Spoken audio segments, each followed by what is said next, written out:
सात संगत जी, प्यार से कहिए धन निरंकार जी।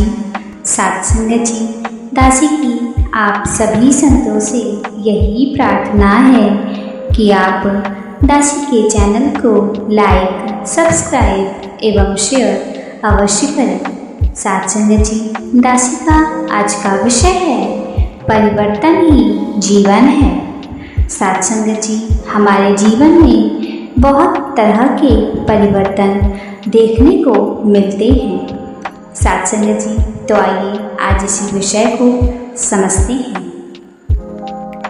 परिवर्तन का अर्थ बदलाव है। जीवन में हर क्षण परिवर्तन हो रहा है, इसलिए ऐसा भी कह दिया गया है कि परिवर्तन ही जीवन है।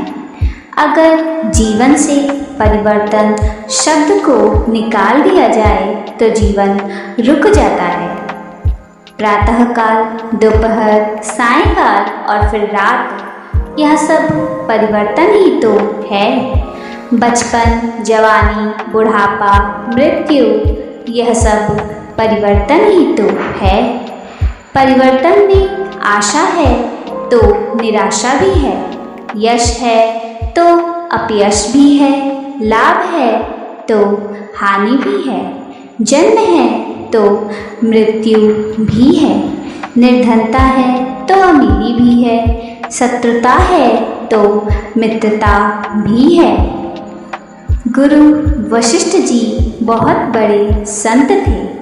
उन्हें ब्रह्म ऋषि की पदवी प्राप्त हुई थी। ऋषि विश्वामित्र भी राजा थे, विद्वान थे, तपस्वी थे, उनमें क्रोध था, ईर्ष्या थी।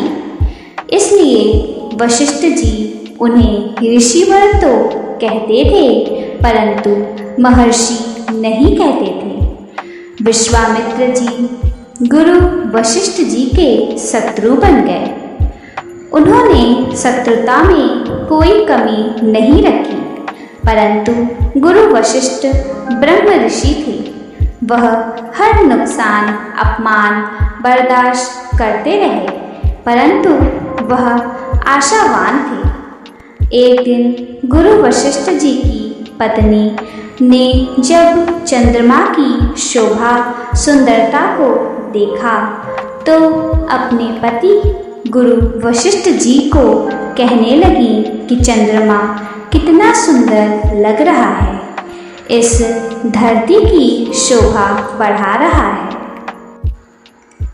इस पर गुरु वशिष्ठ जी ने अपनी पत्नी को समझाया कि इस धरती पर तो ऋषि विश्वामित्र आज इस धरती की शोभा बढ़ा रहे हैं। उनसे अधिक इस धरती पर बड़ा कोई नहीं है। उधर एक वृक्ष के नीचे छिपकर संत विश्वामित्र गुरु वशिष्ठ जी को मारने की योजना बना रहे थे। जब उन्होंने गुरु वशिष्ठ जी को ऐसा कहते सुना तो उनकी सब गलतफहमी दूर हो गई। वह वृक्ष से नीचे उतरे और गुरु वशिष्ठ जी के चरणों में लेटकर क्षमा याचना करने लगे। इस पर गुरु वशिष्ठ जी ने कहा कि उठो महर्षि विश्वामित्र, आप धन्य हो। ऋषि विश्वामित्र में सार्थक परिवर्तन आ गया और उनको महर्षि की उपाधि भी मिल गई, जो उपाधि उन्हें कितनी तपस्या और कितने कष्ट सहने पर भी नहीं मिली थी। इसलिए समय के अनुसार हर वस्तु में परिवर्तन आता है। आदमी को आशा का दामन कभी नहीं छोड़ना चाहिए। अब रात है तो इसके पश्चात प्रभात अवश्य होगा। यह सृष्टि का नियम है। परिवर्तन ही जीवन की शान है। आदमी बीमार होता है, दवाई लेता है, ठीक हो जाता है। आदमी ठीक होता है, किसी घटना का शिकार भी तो कभी हो ही जाता है और बीमार हो जाता है। जीवन में यह सब चलता रहता है। ऐसा समझकर चलना ही एक महान पुरुष की महिमा होती है। कोई आदमी आज आपका विरोधी है तो कल आपका प्रशंसक भी हो सकता है। इसके विपरीत जो आपका आज प्रशंसक है, हो सकता है कि वह कल आपका विरोधी हो जाए। यह कुछ नहीं है, केवल और केवल परिवर्तन ही है। इसको ऐसा लेंगे तो सुखी रहेंगे, अन्यथा निंदा, चुगली, गिला, शिकवा, घृणा और शत्रुता का शिकार हो जाएंगे और सहजता खत्म हो जाएगी। इसलिए हमें परिवर्तन को केवल परिवर्तन ही मानना है कि सुख के दिन नहीं रहे तो दुख के दिन भी नहीं रहेंगे।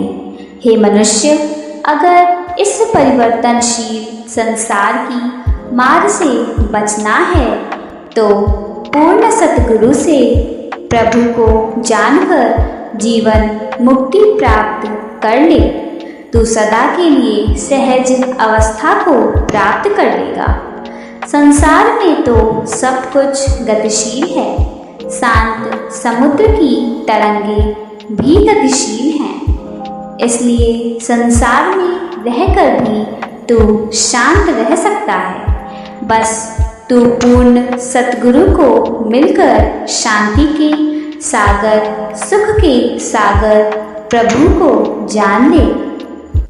साथ संगत जी, आज वर्तमान में हमारी सतगुरु माता जी भी हमें यही सिखा रही हैं कि हमें किसी भी चीज को लेकर व्यथित नहीं होना है, क्योंकि हो सकता है जो आज हमारे पास नहीं है वो कल हमारे पास हो, और यदि कोई चीज़ आज हमारे पास है तो हो सकता है कल वो हमारे पास ना हो। साथ संगत जी, हमें इन सभी चीज़ों के लिए कभी भी व्यर्थ में चिंता नहीं करनी है।